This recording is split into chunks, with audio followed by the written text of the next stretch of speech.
24 फरवरी 2023 की दोपहर 12:30 बजे के आसपास मालेगांव शहर के दयाना शिवार में एक भयानक आग लगने का वाकया रोनुमा हुआ। जहां आग लगी वो एक भंगार जमा करने का गोडाउन बताया जा रहा है, जिसमें लूम और वारपिन का भंगार जमा किया जाता था।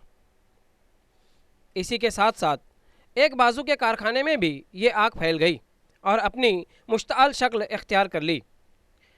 आग लगने की खबर मिलते ही मालेगांव कॉरपोरेशन का फायर ब्रिगेड अमला जाए वारदात पर पहुंचा और इस आग को काबू में पाने की कोशिश शुरू कर दी।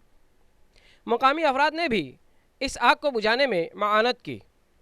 आग लगने की बुनियादी वजह शॉर्ट सर्किट कयास की जा रही है। इस आग में लाखों का नुकसान होने का खदशा बताया जा रहा है। फिलहाल किसी जानी नुकसान की कोई खबर नहीं है। इस न्यूज़ में इतना ही। मिलते हैं अगली न्यूज़ के साथ। ऐसे ही देखते रहिए जाग मेरे शहर न्यूज़ चैनल